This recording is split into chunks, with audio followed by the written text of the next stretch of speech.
edital PNAD, que é o Plano Nacional Aldir Blanc. A gente está aqui pela Secretaria de Cultura e Economia Criativa do Governo do Estado, é o edital Nossos Museus. E esse projeto, especificamente, é para trazer vocês, estudantes, para esses espaços de exposição, esses espaços museológicos.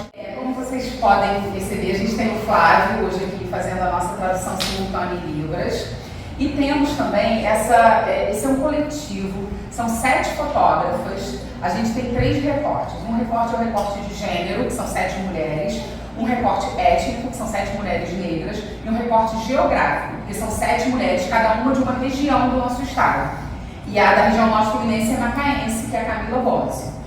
E aí esse coletivo, como que ele funciona? A gente tem um tema e cada uma produz uma imagem sobre o mesmo tema. Uma fotografia sobre o mesmo tema.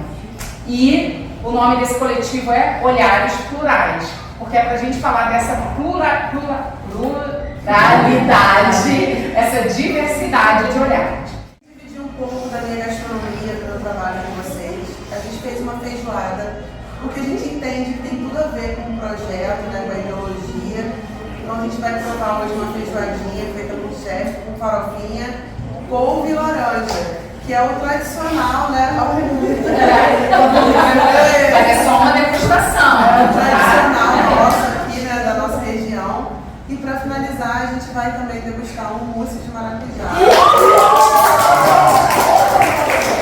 Dessa forma, a gente vai estimular todos os nossos sentidos. Temos o biscoito polvilho, De embalagem. Isso. Então, dessa forma, a gente vai estimular todos os nossos sentidos, né? E a cultura, que é o nosso viés principal, vai se fixar dentro de vocês, porque vocês vão conversar com o sociólogo, vocês vão degustar a comida que tem a ver com o projeto, vocês vão ver as fotos, vão curtir. Então, todos os estímulos serão, né, sensoriais, serão completos e estimulados por vocês.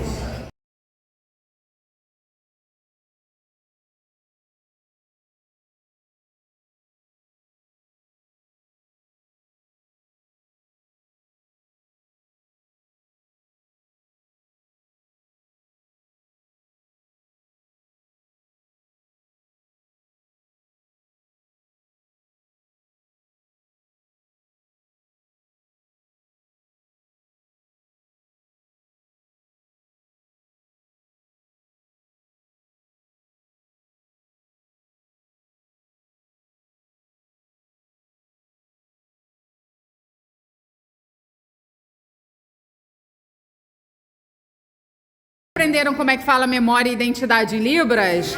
Como é?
Tinha se preparado para o que eu esqueci?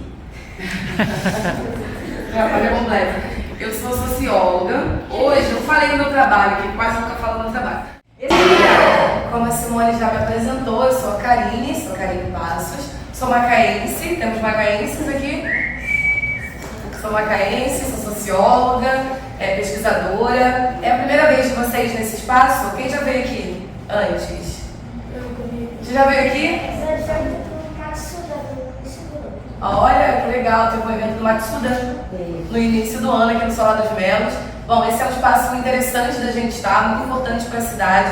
Queria agradecer o convite da Simone, que está sempre com projetos incríveis e minha amiga. A gente troca muitas ideias, enfim, importantes.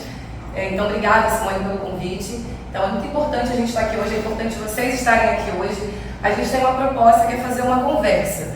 A gente vai falar um pouquinho sobre memória e identidade. Vocês vão ver uma exposição, como a Simone já introduziu aqui, que fala sobre memória e sobre identidade.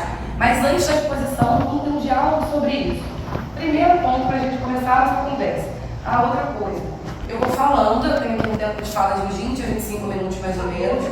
E depois, se vocês tiverem dúvidas, ou se alguma coisa da minha fala não ficar muito esclarecido para vocês, vai anotando aí, vai guardando o que vocês querem me perguntar. E quando terminar a minha fala, a gente vai abrir uma conversa.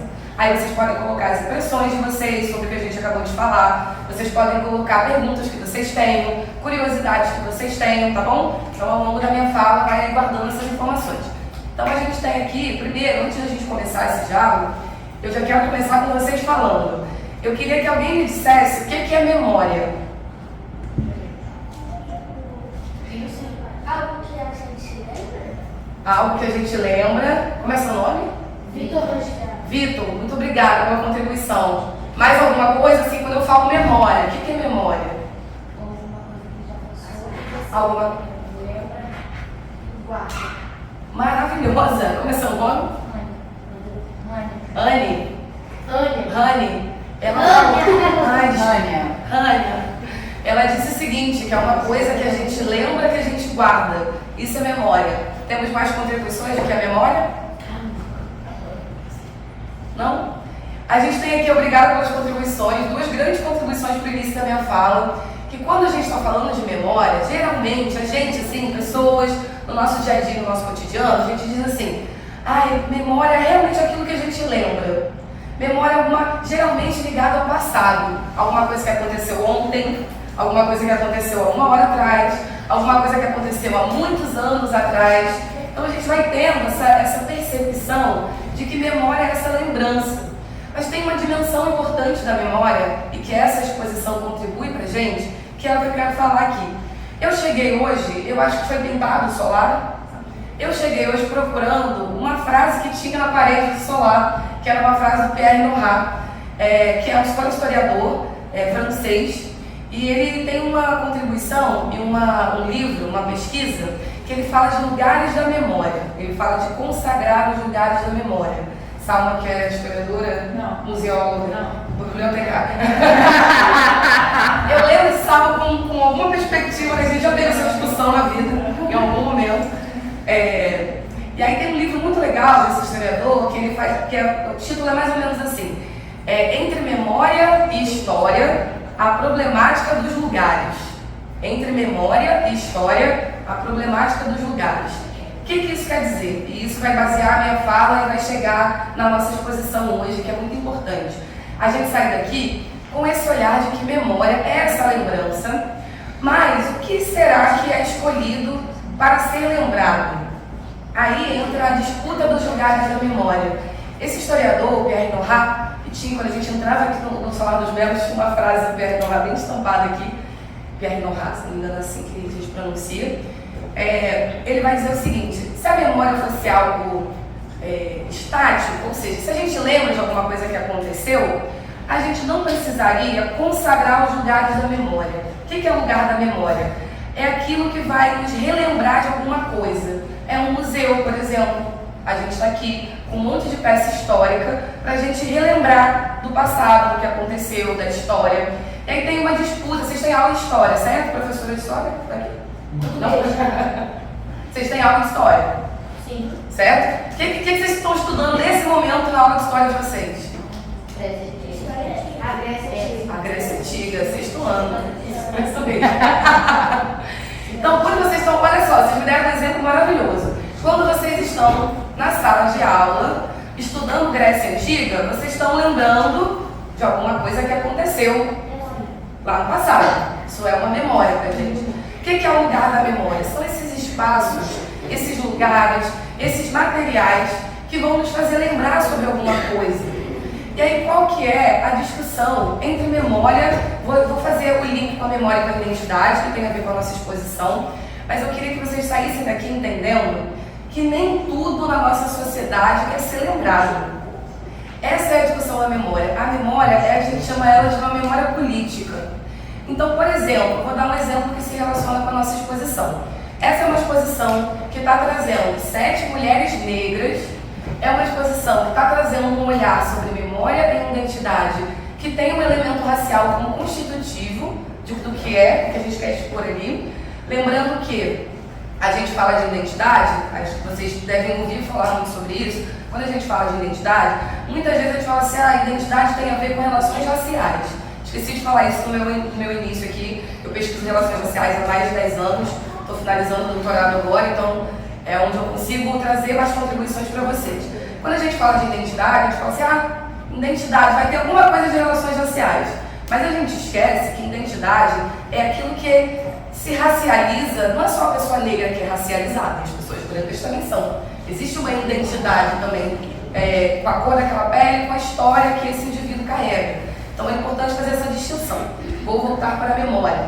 Já que a gente está falando das relações sociais nessa exposição, a gente vai ter que pensar assim, bom, a gente vive uma sociedade, vocês já devem ter estudado, não lembro agora que o conteúdo programático de onde vocês estão até esse momento, mas vocês já devem ter estudado o período escravocrata no Brasil, ou já ouviram falar, ou sabem que nós vivemos uma sociedade que foi construída economicamente numa base que tinha o elemento econômico como o trabalho compulsório, que era a escravidão. A gente sabe disso, certo? Todos nós sabemos disso. Então, o que acontece para a gente organizar as bases da sociedade brasileira? Quem nós somos enquanto indivíduos? Isso é muito importante. Quem nós somos, a nossa relação com a nossa família, mas quem nós somos enquanto povo brasileiro. O que acontece ao longo do tempo, que a gente tem ao longo do tempo, é que isso que é próprio da memória preta no Brasil, desses indivíduos negros que aqui estou vendo várias pessoas negras aqui nessa sala, ao longo do tempo, essa memória, ela não foi assim, sendo tão solidificada. Por exemplo, a gente teve aqui no Brasil uma comissão, chamada Comissão da Verdade. Ela tinha, nossa amiga ali fez parte da comissão aqui em Macaé, Raíssa. A Comissão da Verdade, ela teve o intuito de trazer informações do que aconteceu no período político do Brasil, que foi muito difícil para todo mundo, e ela nomeou quem são essas pessoas, o que aconteceu naquela época. Nós não tivemos no Brasil uma Comissão da Verdade e Escravidão, por exemplo. Houve tentativas de fazer isso. Então, como é que a gente lembra daquilo que aconteceu no passado e como isso impacta a gente hoje? A gente não tem no Brasil um grande museu, que é um museu que vai falar de memória e escravidão. Tinha, por exemplo, no slogan da Comissão da Verdade, tinha uma frase que era assim, para que não aconteça, para que nunca aconteça, não, para que não aconteça, para que não se esqueça, para que nunca mais aconteça. O que isso significa nessa frase? Quando eu estou lembrando de um passado que não foi legal para a maior parte da população, quando eu estou lembrando, quando a sociedade inteira está muito bem apropriada desse passado, a gente vai entendendo que não dá para isso acontecer de novo. Não tem como eu viver uma sociedade que vai colocar pessoas em situação violenta. Não tem como eu viver uma sociedade, e aí tem várias discussões que a gente pode fazer sobre isso, mas aqui, falando de história, de memória, não tem como a gente aceitar que uma sociedade pode olhar para um indivíduo que tem a cor da pele diferente e dizer que essa pessoa é menos humana do que outra, ou que ela é menor do que outra. Como é que a gente faz isso, na nossa sociedade? Lembrando. Por isso é importante vocês virem ao museu, por isso é importante vocês terem contato com livros, com materiais que vão falar assim, mas peraí, o que aconteceu no passado? Mas eu estou entendendo que isso que aconteceu no passado não é legal, então eu não quero que se repita no presente. Aí vem a discussão da memória. A discussão da memória é o seguinte, ela é uma disputa.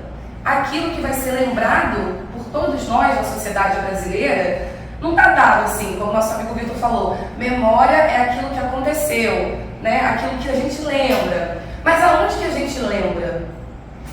Se eu quero uma informação sobre um passado do Brasil, aonde que eu vou buscar isso?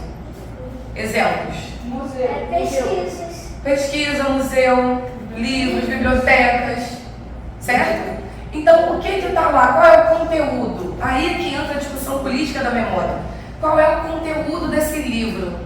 Será que esse livro está trazendo, de fato, o que aconteceu, como aconteceu? Porque aí entra a história, né? Essa discussão entre memória e história. Memória é o fato vivido, aquilo que aconteceu. História é o fato histórico. Então eu preciso transformar essa memória numa coisa que aconteceu. E aí o que a gente faz? A gente compra essa história como se ela fosse uma linha do tempo. Olha, primeiro aconteceu isso, depois aconteceu aquilo, depois aconteceu aquilo. Mas a gente sabe que na prática as coisas acontecem assim, ó. Um monte de coisa acontece ao mesmo tempo. Então a história dá um encadeamento, ele organiza o fato histórico. A memória é isso que precisa dizer. Lá no passado aconteceram coisas que hoje se contam de uma forma que talvez, aí falando da relação racial, aquela população negra fala assim, mas peraí, não é assim que eu quero contar. Olha uma informação importante. Quando a gente fala povos indígenas no Brasil, todo mundo sabe do que eu estou falando, certo? Povos indígenas. Tem uma discussão hoje de que esse nome não é um nome que é tão representativo desse grupo, dessa nação, que a gente pode chamar de nação, que está em território brasileiro. Antes dessa, muitas aspas, descoberta do Brasil, existiam povos que aqui estavam.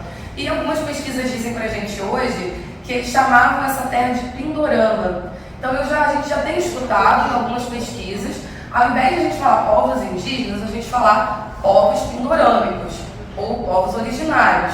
Isso tudo, essa maneira de dizer, é uma disputa. Ou seja, por que hoje a gente conhece como povos indígenas e por que se a gente pesquisar direitinho, a gente está falando de povos pindorâmicos?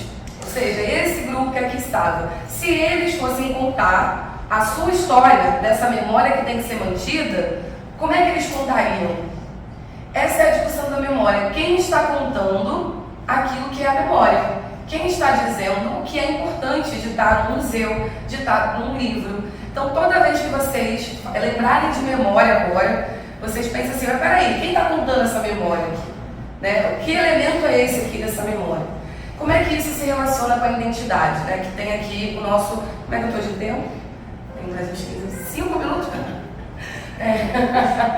Eu vou falando aqui, você me corta, Simone. Eu não sou capaz. Eu vou fazer agora o link. Todo mundo entendeu o que é memória? Que memória é lembrança, mas é também uma disputa. Aquilo que a gente está decidindo que vai ser contado ou não. Esse é um ponto. Qual é a relação da memória com a identidade? Ali na exposição, vocês vão assistir, vocês vão ver, né? Não, vocês claro, vão ver a exposição. estão aqui para isso, né? Eu entrei lá para ver antes, para conseguir adequar a minha fala, né? De acordo com o que está lá. E aí tem muita coisa linda nessa exposição. Essa é uma exposição que fala de memória negra. Qual é a relação da memória com a identidade? Aí é um pouco mais complexo, eu vou precisar da atenção de vocês. Primeiro, eu queria que vocês me dissessem o que é identidade. Não tem certo e errado, tá? É a nossa visão do que é. Que comprova? Que comprova o que está ali. Comprova que está ali. Tipo o documento que a gente tem de identidade, que comprova que a gente é a gente. Certo? Vitor falou alguma coisa?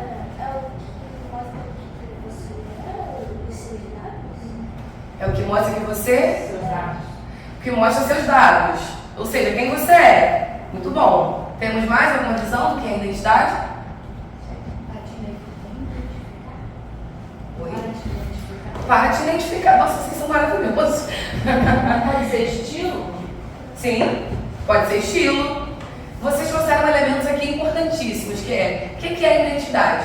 É isso que nos identifica, certo? Aí a gente tem para nos identificar um documento, a gente tem para nos identificar um estilo.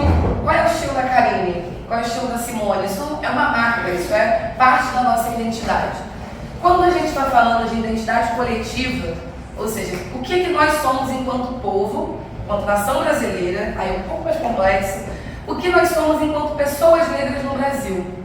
Muitas vezes a gente acha que a identidade, em especial para nós pessoas negras, né, quando a gente fala de relações raciais, a gente diz assim, essa pessoa é negra porque eu olho para ela e vejo que a cor da pele dela é escura ou que ela tem traços que têm a ver com a identidade negra. Isso é verdade? Sim. Mas mais uma vez eu vou trazer mais um elemento político aqui para a gente falar de identidade, assim como eu trouxe da memória. essa identidade, isso que a gente está pensando enquanto indivíduos, não é só aquilo que a gente vê, né? A gente vê a nossa cor da pele, nossos traços, a gente se identifica. Para além do que a gente vê, o que mais tem que a gente pode se identificar com um grupo de pessoas negras no Brasil, com uma população negra? Aí é que entra a relação entre memória e identidade. O primeiro livro que eu li sobre relações raciais, eu tinha 19 anos, eu já não estava tão jovem assim. E foi uma pessoa aqui de Macaé, a gente estava num grupo de discussão, aí a pessoa me veio com um livro. O livro chama, eu falo desse livro toda vez que eu estou em lugares públicos, porque ele realmente é um livro importante pra gente. O nome desse livro é Tornar-se Negro. É da Neuza Souza Santos, ou Neuza Santos Souza, eu nunca lembro o sobrenome dela. Ela foi uma brasileira, uma mulher negra, ela foi psicanalista, e ela discutiu no conteúdo desse livro o que era tornar-se negro. Qual era o conteúdo desse livro? O que ela estava dizendo pra gente? Aí a gente vai dizer assim, ué, Karine, tornar-se negro? Mas quando a gente nasce, a gente estava discutindo identidade, certo? Que vocês falaram que é um estilo, que é aquilo que nos identifica. Aí vocês vão perguntar, mas como é que eu me torno negro se eu já vou nascer negro? Aí é que entra a discussão que eu estou trazendo, que é a categoria negro, ser uma pessoa negra no Brasil, é um debate político também. O que isso quer dizer? Falamos de memória. A Neuza Santos, ela vai dizer assim no livro dela uma coisa que é muito importante para a gente perceber nossa história e quem nós somos. Ela vai dizer, a primeira violência do racismo, ou seja, as pessoas negras passam e sofrem racismo na sociedade brasileira de diversas maneiras. E ela vai dizer que a primeira violência do racismo é você nascer numa sociedade que não te dá a possibilidade de se identificar com o que você é. Ficou confuso? Vamos lá. A gente está falando de memória, certo? Os elementos da memória. Então eu vou lá, eu nasci, eu sou uma pessoa negra, e essa sociedade que eu estou vivendo, essa sociedade que eu estou estando ali como indivíduo, um cidadão, vai me dando elementos que não tem nada a ver com a minha identidade negra. O que isso significa? Quando a gente fala assim, o que é bonito? Aí geralmente o que é definido como bonito tem traços que não tem nada a ver com o que se parece com uma pessoa negra. Geralmente a gente acha, vou generalizar aqui, mas geralmente a sociedade olha e vai dizer assim, bonito é o que é meigo, é o que é fofo, e geralmente é o que é branco, é o que tem cabelo liso. A discussão de cabelo para nós mulheres negras e para os homens negros também é fundamental para a gente falar sobre isso. Eu lembro que quando eu tinha a idade de vocês, e aí cada um faz o que quiser no próprio cabelo, esse é o primeiro ponto.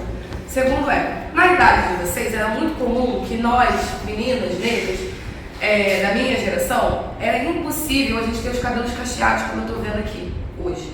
A grande maioria das mulheres da minha geração alisavam o cabelo porque diziam que aquilo era feio.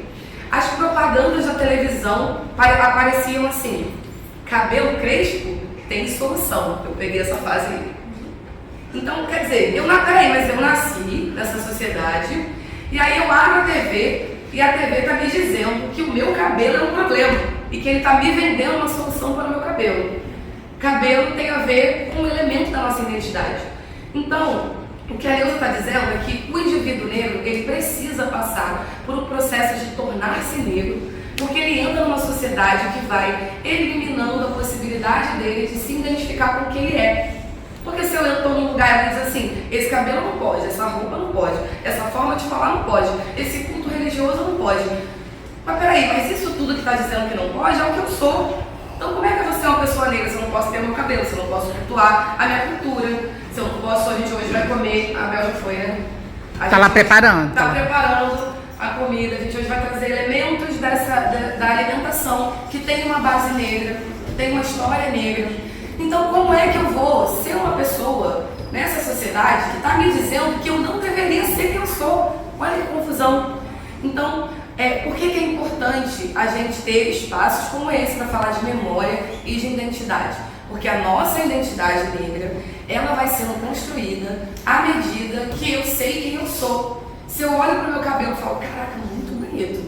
E eu lembro que há um tempo atrás, aí um parênteses aqui, eu trabalhava num outro lugar, e a gente ia às escolas, tinha um projeto que a gente ia às escolas fazer o Câmara Juvenil. Isso foi em 2017, mais ou menos. E eu acompanhava, ia às escolas de ensino fundamental, segundo segmento. E aí foi muito legal para mim ver que naquele momento várias meninas negras já estavam deixando seus cabelos naturais porque achavam bonito. É claro, voltando, cada um faz o que quiser com o cabelo. Eu sou essa pessoa que de vez em quando eu raspo, eu falo, ih, cansei desse cabelo. E já tá chegando a hora. De tempos em tempos eu falo, ai, cansei, gente, de ter cabelo, aí eu raspo o cabelo. Então é isso, cada um faz o que quiser. Mas a gente tem que pensar se isso que a gente está fazendo com a nossa imagem é porque a gente quer ou porque alguém está dizendo que isso é feio. Então como é que eu posso nascer numa sociedade que diz que ser quem eu sou não deveria ser? Então essa exposição ela é muito importante e ela é muito potente porque ela traz dois elementos muito importantes, a memória e a identidade que se relacionam. Então a gente começou aqui falando que a memória é política, o que vai ser lembrado é político. Então é preciso, como disse Pierre Nora no começo aqui da fala, consagrar os lugares da memória para que eu nasça numa sociedade que eu olhe para quem eu sou e eu veja possibilidades de me identificar com aquilo que eu sou, com a minha história. Quer ver uma coisa importante para falar de identidade? Árvore genealógica. Sabe o que é? É todos os seus antepassados. Maravilhoso. É isso, você constrói. Eu construí minha árvore genealógica quando eu estava na graduação, na disciplina de antropologia. O professor falou assim, cada um de vocês vai construir sua árvore. Eu falei, caramba, eu nunca parei para fazer isso. Eu só sabia até o meu avô, meus avós, maternos e paternos. Dali eu não sabia mais nada. Então eu fui nos mais velhos da família, eu fui lá dizendo assim, gente, quem veio antes? Aí uma confusão, ninguém lembrava direito. E aí eu consegui chegar até meus bisavós e construir a minha árvore genealógica. Era um dever de casa da faculdade, era um negócio que a gente tinha que levar para ganhar ponto na faculdade. E eu lembro que eu fiquei assim, muito apaixonada por construir a minha árvore genealógica. Mas também, na pesquisa, cheguei num ponto importante. A gente está falando aqui de que a gente precisa se identificar. Como é que eu me identifico sem saber quem veio antes? Se vocês aqui, ou pessoas negras no Brasil, tentarem construir a sua árvore genealógica, chega uma hora que você não consegue mais. Você chega a ser um tataravô, talvez, se você tiver essa memória na família, e depois você não consegue mais subir, você não sabe quem veio antes. O que isso significa? Que nos foi tirado a possibilidade de saber quem são os nossos antepassados. A gente vem de um processo escravocrata no Brasil, que vai misturando etnias, pessoas negras que vieram forçadas, né, foram trazidas em trabalho compulsório. Chegou aqui, as etnias se misturaram, as línguas se misturaram, e nós não sabemos quem são os nossos tataravô. Não temos a possibilidade de saber sobre isso. Eu voltei agora um pouco de um tempo fora, que eu fui estudar, e lá fora é muito comum que se tenha árvore genealógica. Eu conheci pessoas que sabiam muito, e quando eles tinham um álbum de fotos, quando nascia alguém novo, já colava a fotinha no álbum. Então eles tinham uma memória da família muito grande, e essa memória é importante para a identidade também. Então a gente tem no Brasil um monte de processos que nos impediram de olhar para a gente enquanto indivíduos, de olhar para a gente enquanto povo. Então é importante que a gente tenha uma exposição como essa, que está sendo promovida, que vai ficar aqui até o final até mês que vem, 14 de novembro. Então vocês podem convidar os familiares de vocês podem convidar os amigos de vocês para ver a exposição. É uma exposição que retrata diferentes olhares sobre a relação racial, sobre ser negro no Brasil. É o que está posto ali pra gente nessa exposição. Então é importante que vocês olhem para essa exposição, lembrando, sei que eu falei muita coisa, que às vezes é difícil lembrar, mas lembrando dessas coisas, desses elementos que eu trouxe. Memória, política, identidade também. A gente precisa entender o que vai ser lembrado. Então, diante disso, eu queria que a partir de hoje, toda vez que vocês forem num museu, forem num espaço que está trazendo uma discussão sobre memória e história, vocês percebessem qual é a história que está sendo contada. Será que não está faltando uma parte da história negra no Brasil? Isso a gente tem que se perguntar quando a gente está num lugar como esse. Então, meu objetivo aqui hoje era trazer mais elementos para vocês olharem essa exposição de uma maneira mais profunda, entendendo que é muito importante falar sobre isso, porque a gente não tem os lugares da memória negra consagrados no Brasil. A gente vai ver a memória negra de uma maneira, tá na religião, tá nos movimentos sociais, é a gente que vai trazendo isso, mas a gente tem que lembrar, não pode esquecer, a gente tem que lembrar, porque a memória oficial desse país não está contando a história negra como deveria. Então, por isso que é importante a gente olhar para essa exposição e é importante a gente também se perguntar, quem está contando isso aqui? Tá? A partir de hoje, plantar essa sementinha na cabeça de vocês para que a gente se pergunte sobre isso. O meu tempo acabou. Quer abrir para perguntas? Uma salva de palmas, né?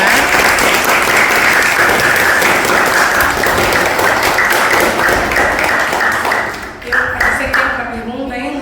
Tem um tempinho para perguntas. Então, estou à disposição. Pode ser pergunta, pode ser assim, tia, lembrei de uma coisa durante a minha fala. Aí vocês podem falar, não precisa ser só pergunta não. Podem ser colocações. Alguém? Sem timidez?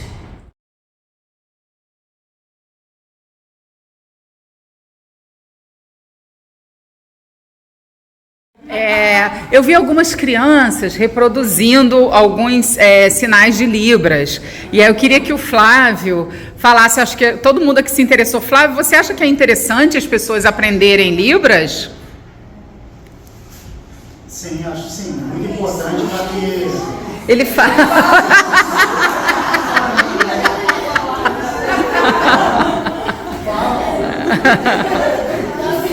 É importante, sim, para que aconteça uma inclusão verdadeira em relação aos surdos brasileiros também. Tá? Em relação à língua, principalmente, que esse é o sinal, ela é uma língua. Assim como ela falou aqui anteriormente, é uma língua de uma minoria no Brasil, que são os surdos. Surdos é esse sinal aqui. Ao deparar com o surdo, não é necessário que vocês fiquem gritando, que ele não vai entender nada, ele não escuta. Ele se comunica através da língua de sinais, que é a Libras. Então como é que ele vai saber que ele tem que fazer isso? essa é uma boa pergunta. Onde que pode aprender Libras? Ele fica achando que eu não falava, é isso? É igual se você encontrar na rua do surdo, ou na escola. Tentar se comunicar. Oi, tudo bem? Já é o início. Flávio, você pode ensinar para eles como falar memória e identidade em Libras? São dois sinais em língua de sinais. A gente fala, em vez de palavras em português, a gente fala sinais. Que é essa configuração aqui, a gente colocando na têmpora da cabeça. Memória. Identidade é esta configuração aqui.